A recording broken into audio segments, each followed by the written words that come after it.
എല്ലാവർക്കും നമസ്കാരം. ഇന്ന് നമ്മൾ വന്നിരിക്കുന്നത് റോയൽ ഐസിംഗ് ഒക്കെ ചെയ്തിട്ടുള്ള നല്ലൊരു ക്രിസ്മസ് കേക്കിൻ്റെ റെസിപ്പി ആയിട്ടാണ്. പണ്ടൊക്കെ ക്രിസ്മസ് കാലം വരുമ്പോൾ ബേക്കറികളിൽ വെള്ള കളറിലുള്ള പല ടൈപ്പിലുള്ള കേക്കുകൾ കാണും. അപ്പോൾ അത് റോയൽ ഐസിംഗ് വെച്ചിട്ടുള്ള കേക്കുകളാണ്. അപ്പോൾ നമ്മുടെ നാട്ടിലൊക്കെ കിട്ടുന്ന കേക്കുകളിൽ പ്ലം കേക്കിന് പകരം അതിൻ്റെ ഉള്ളിൽ വാനില കേക്ക് ആണ്. അപ്പോൾ ആ കേക്കാണ് നമ്മളിന്ന് ചെയ്തിരിക്കുന്നത്. വളരെ എളുപ്പമാണ് ഉണ്ടാക്കിയെടുക്കാനായിട്ട്. വീട്ടിലുള്ള ചേരുവകളൊക്കെ മതി, ക്രീമൊന്നും വേണ്ട. നല്ല സോഫ്റ്റും ടേസ്റ്റി ആയിട്ടുള്ള കേക്കാണ്. പ്ലം കേക്കിൽ നിങ്ങൾക്ക് ഇതേ റെസിപ്പി ചെയ്തെടുക്കാവുന്നതാണ്. വീഡിയോയിലേക്ക് പോകുന്നതിന് മുൻപ് നമ്മുടെ ചാനൽ ഇതുവരെ നിങ്ങൾ സബ്സ്ക്രൈബ് ചെയ്തിട്ടില്ല എന്നുണ്ടെങ്കിൽ ഒന്ന് സബ്സ്ക്രൈബ് ചെയ്യുക. അതോടൊപ്പം തന്നെ ലൈക്ക് ചെയ്യാനും ഷെയർ ചെയ്യാനും കമൻറ്റ് ചെയ്യാനും മറക്കരുത്. നമ്മളിന്ന് മാർജറിനിലാണ് കേക്ക് ഉണ്ടാക്കിയെടുക്കുന്നത്. മാർജറിൻ ഇവിടെ നമ്മൾ 75 ഗ്രാമാണ് എടുത്തിരിക്കുന്നത്. നല്ല സോഫ്റ്റ് ആകുന്ന വരെ ഒന്ന് ബീറ്റ് ചെയ്തെടുക്കുക. ഒരു 1/3 കപ്പാണ് മാർജറിൻ എടുത്തിട്ടുള്ളത്. നമ്മളിതിലേക്ക് പൊടിച്ച പഞ്ചസാര ഒരു 1/2 കപ്പ് ചേർത്ത് കൊടുത്തിട്ടുണ്ട്. 100 ഗ്രാം വരും. നന്നായിട്ടൊന്ന് മിക്സ് ചെയ്ത് എടുത്തിട്ടുണ്ട്. ഇനി ഇതിലേക്ക് 2 റൂം ടെമ്പറേച്ചറിലുള്ള മുട്ടയും കൂടെ ചേർത്തിട്ട് നല്ല ക്രീമി ആകുന്നവരെ ഒന്ന് ബീറ്റ് ചെയ്തെടുക്കാം. ആ സൈഡിലിരിക്കുന്നതൊക്കെ ഒന്ന് ഒരു സ്പാറ്റില വെച്ചിട്ടൊന്ന് മിക്സ് ചെയ്ത് കൊടുക്കാം. ഇതിലേക്ക് 1 ടീസ്പൂൺ വാനില എസൻസും കൂടെ ചേർത്തിട്ട് നന്നായിട്ട് ഒന്നുകൂടെ ഒന്ന് ബീറ്റ് ചെയ്തെടുക്കാം. അപ്പോൾ നന്നായിട്ട് ബീറ്റാക്കി എടുത്തിട്ടുണ്ട്. ഇനി നമുക്കിതിലേക്ക് പൊടികൾ ചേർക്കാം. നമ്മളിവിടെ 1/4 കപ്പ് മൈദയാണ് എടുത്തിരിക്കുന്നത്.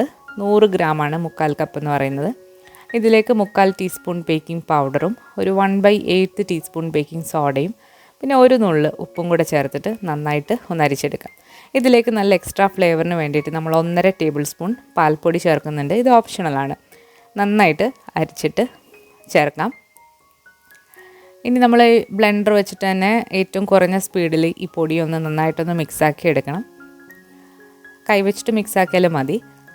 ഇപ്പോൾ നമ്മുടെ കേക്കിന് വേണ്ടിയിട്ടുള്ള ബാറ്റർ ഇവിടെ റെഡി ആയിട്ടുണ്ട്. നമുക്കിനി ഇത് കേക്ക് ടിന്നിലേക്ക് മാറ്റാം. ഇതേ സമയം നിങ്ങൾ ബേക്ക് ചെയ്യാൻ ഉദ്ദേശിക്കുന്ന പാത്രം ഒന്ന് പ്രീഹീറ്റ് ചെയ്യാനായിട്ട് വെക്കുക. ഓവൻ ഇല്ലാതെയാണ് ഉണ്ടാക്കുന്നതെന്നുണ്ടെങ്കിൽ, ഓവനിലാണെന്നുണ്ടെങ്കിൽ 180 ഡിഗ്രിയിൽ 10 മിനിറ്റ് ഓവനൊന്ന് പ്രീഹീറ്റ് ചെയ്യാനായിട്ട് വെക്കുക. നമ്മളിവിടെ എടുത്തിരിക്കുന്നത് 7 ഇഞ്ചിൻ്റെ ഒരു റൗണ്ടായിട്ടുള്ള ടിന്നാണ്. അതിലേക്ക് നമ്മുടെ ബാറ്റർ ഒന്ന് നിരത്തി കൊടുക്കുക. നമ്മൾ അവസാനം സ്പാറ്റില വെച്ചിട്ട് നന്നായിട്ടൊന്ന് ലെവൽ ചെയ്തിട്ട് നന്നായിട്ടൊന്ന് തട്ടി കൊടുക്കുക. അപ്പോൾ ഇനി ഇത് നമുക്ക് ബേക്ക് ചെയ്തിട്ട് വരാം. നമ്മൾ 180 ഡിഗ്രിയിൽ 45 മിനിറ്റാണ് ഇത് ബേക്ക് ചെയ്ത് എടുത്തിട്ടുള്ളത്. നല്ല പെർഫെക്റ്റായിട്ട് തന്നെ ബേക്കായി വന്നിട്ടുണ്ട്. ഒരു സ്ക്യൂവർ ഒന്ന് ഇൻസേർട്ട് ചെയ്ത് നോക്കുമ്പോൾ നല്ല ക്ലീനായിട്ട് വന്നിട്ടുണ്ട്. ഇനി ഈ കേക്ക് നമുക്ക് ഡിമോൾഡ് ചെയ്തതിന് ശേഷം നന്നായിട്ടൊന്ന് തണുപ്പിച്ചെടുക്കണം. ചൂടോടെ തന്നെ ഒന്ന് ഡിമോൾഡ് ചെയ്തെടുക്കുകയാണ്. പേപ്പറൊക്കെ ഒന്ന് മാറ്റി കൊടുത്തിട്ട് നമുക്ക് ഈ കൂളിംഗ് റാക്കിൽ വെച്ചിട്ടൊന്ന് തണുപ്പിച്ചെടുക്കാം. നമ്മൾ ഐസിംഗ് ഒക്കെ ചെയ്യാൻ സമയത്ത് നന്നായിട്ട് കേക്ക് തണുത്തിട്ട് വേണം ഐസിങ് ചെയ്യാനായിട്ട്. അപ്പോൾ കേക്ക് അവിടെ തണുക്കുന്ന സമയം കൊണ്ട് നമുക്ക് ഐസിങ് തയ്യാറാക്കിയെടുക്കാം. നമ്മളിന്ന് കേക്കിൽ ഉണ്ടാക്കുന്ന ഐസിങ്ങിൻ്റെ പേരാണ് റോയൽ ഐസിങ്. റോയൽ ഐസിങ് എന്ന് പറയുന്നത് മുട്ടയുടെ വെള്ളയും അതുപോലെ തന്നെ പൊടിച്ച പഞ്ചസാരയും കൂടി വെച്ചിട്ട് ചെയ്യുന്ന ഒരു ഐസിങ് ആണ്. നമ്മളിവിടെ 2 മുട്ട എടുത്തിട്ടുണ്ട്, റൂം ടെമ്പറേച്ചറിലുള്ളത്. ഇത് പാസ്ചറൈസ്ഡ് എഗ്ഗാണ്. അതായത് ഇതിൻ്റെ മുട്ടയുടെ വെള്ള ചെറുതായിട്ട് ചൂടാകുന്നവരെ പാസ്ചറൈസ് ചെയ്തതാണ്, എന്തെങ്കിലും അണുക്കളൊക്കെ ഉണ്ടെങ്കിൽ പോകാനായിട്ട്. ഇനി നിങ്ങളല്ലാത്ത മുട്ടയാണ് എടുക്കുന്നതെന്നുണ്ടെങ്കിൽ ചെറുതായിട്ടൊന്ന് മുട്ടയുടെ വെള്ള ചൂടാക്കിയിട്ട് വേണം നമ്മൾ ഇത് ബീറ്റ് ചെയ്ത് എടുക്കാനായിട്ട്. അപ്പോൾ ഇതെങ്ങനെയാണെന്നുള്ളത് ഞാൻ പറയാം. അപ്പോൾ നമ്മുടെ ഈ മുട്ട ആദ്യം തന്നെ മുട്ടയുടെ മഞ്ഞയും വെള്ളയും ഒന്ന് വേർതിരിച്ച് എടുക്കണം. ഒട്ടും തന്നെ മഞ്ഞ വരാതെ നല്ല ക്ലീൻ ആയിട്ടുള്ളൊരു പാത്രത്തിലേക്ക് വേണം നമ്മൾ ഈ മുട്ടയുടെ വെള്ള വേർതിരിച്ച് എടുക്കാനായിട്ട്. പാസ്ചറൈസ്ഡ് എഗ്ഗ് ആണെങ്കിൽ നമുക്ക് ഇത് ചൂടാക്കേണ്ട ആവശ്യമില്ല. നിങ്ങൾ സാധാരണ എഗ്ഗാണ് എടുക്കുന്നതെന്നുണ്ടെങ്കിൽ ഒരു പാത്രത്തിൽ കുറച്ച് വെള്ളം ചൂടാക്കിയിട്ട് അതിന് മുകളിൽ ഈ പാത്രം വെച്ചിട്ട് ഒന്ന് ഇളക്കുക. മുട്ടയുടെ വെള്ള ചെറുതായിട്ടൊന്ന് ചൂടാകുന്നവരെ നന്നായിട്ടൊന്ന് ഇളക്കി കൊടുക്കുക. ഇനി നമ്മൾ ഒരു നുള്ള് ഉപ്പും കൂടെ ചേർത്തിട്ട് നമുക്കൊന്ന് ബീറ്റ് ചെയ്തെടുക്കാം. ഒരു 30 സെക്കൻഡ് മീഡിയം സ്പീഡിലിട്ട് നന്നായിട്ട് ഇതൊന്ന് ബീറ്റ് ചെയ്തെടുക്കാം. സ്റ്റിഫ് പീക്സ് ആകുന്നവരെ ബീറ്റ് ചെയ്യേണ്ട. കളറൊന്ന് ചേഞ്ചായി വരുമ്പോഴത്തേക്ക് നമുക്ക് ഇനി ഇതിലേക്ക് പഞ്ചസാര ചേർക്കാം. പഞ്ചസാര നമ്മൾ കുറേശ്ശെ ആദ്യം തന്നെ ഒന്ന് ചേർത്ത് കൊടുക്കുക. നമ്മളിവിടെ എടുത്തിരിക്കുന്നത് 450 ഗ്രാം പൊടിച്ച പഞ്ചസാരയാണ്. ഐസിങ് ഷുഗറോ അല്ലാന്നുണ്ടെങ്കിൽ സാധാരണ പഞ്ചസാര എടുത്ത് പൊടിച്ചിട്ടോ നിങ്ങൾക്ക് എടുക്കാവുന്നതാണ്. 3 കപ്പോളം പഞ്ചസാര ആണ് 450 ഗ്രാമിൽ വന്നിട്ടുള്ളത്. പഞ്ചസാര മുഴുവനായിട്ട് നമ്മൾ ഈ മുട്ടയുടെ വെള്ളയിലേക്ക് ചേർത്തിട്ട് നന്നായിട്ട് ഇളക്കി കൊടുക്കുക.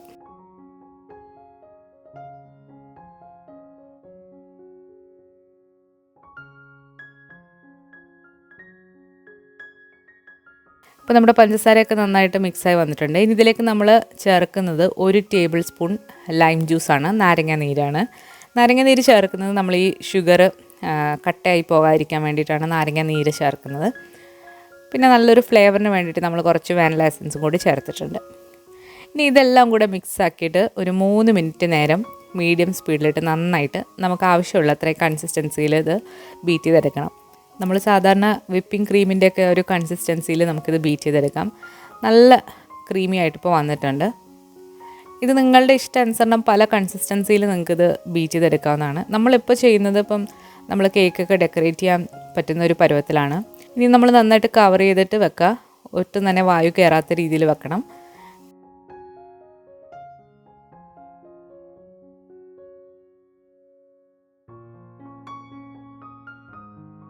ഇനി നമുക്ക് കേക്ക് എങ്ങനെയാണ് സെറ്റ് ചെയ്യുന്നത് നോക്കാം. ഒരു കേക്ക് ബോർഡ് എടുത്തിട്ടുണ്ട്. അതിലേക്ക് കുറച്ച് ഐസിങ് ഒന്ന് വെച്ച് കൊടുത്തിട്ട് കേക്ക് നന്നായിട്ടൊന്ന് പ്രസ് ചെയ്ത് കൊടുക്കുക. നമ്മളിവിടെ കേക്ക് ലെയറായിട്ടൊന്നും കട്ട് ചെയ്യുന്നില്ല, അങ്ങനെ തന്നെ വെച്ച് കൊടുക്കുകയാണ്. ഇനി നമ്മൾ തയ്യാറാക്കി വെച്ചിരിക്കുന്ന ഐസിങ് ഈ കേക്ക് മുഴുവനായിട്ടും ഒന്ന് കവർ ചെയ്ത് കൊടുക്കുക.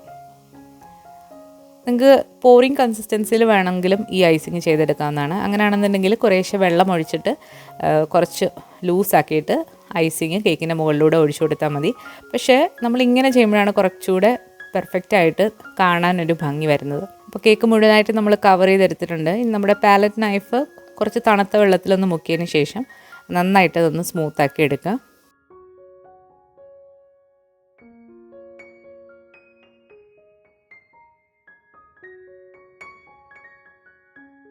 അപ്പോൾ നല്ല സ്മൂത്തായി വന്നിട്ടുണ്ട്.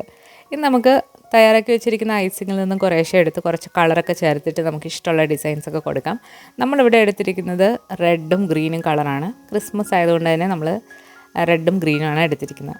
അപ്പോൾ ആവശ്യാനുസരണം നമുക്ക് കളറ് ചേർത്തിട്ട് നന്നായിട്ട് മിക്സ് ചെയ്ത് കൊടുക്കാം.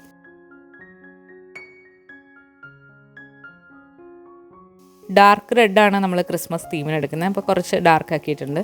അതുപോലെ തന്നെ ഗ്രീനും 2 ടൈപ്പിൽ ഗ്രീൻ കിട്ടും. അപ്പോൾ ഇത് ഡാർക്ക് ഗ്രീനാണ്. ലൈറ്റ് ഗ്രീനെക്കാട്ടിലും ഒന്നുകൂടെ നല്ലത് ഡാർക്കായിട്ടുള്ള ഗ്രീനാണ്. അപ്പോൾ നമ്മൾ ഐസിങ് ഒക്കെ തയ്യാറാക്കി വെച്ചതിന് ശേഷം നന്നായിട്ട് കവർ ചെയ്ത് വെക്കുക. അല്ലാന്നുണ്ടെങ്കിൽ ഇത് പെട്ടെന്ന് ഹാർഡായി പോകും. നമ്മളൊരു പൈപ്പിംഗ് ബാഗിലേക്ക് നമ്മൾ തയ്യാറാക്കി വെച്ചിരിക്കുന്ന ഐസിങ് ഒന്ന് നിറച്ച് കൊടുക്കാം. അതിനുശേഷം നമുക്ക് ഇഷ്ടമുള്ള ഡിസൈൻസിൽ കേക്കിൽ ചെയ്ത് കൊടുക്കാം.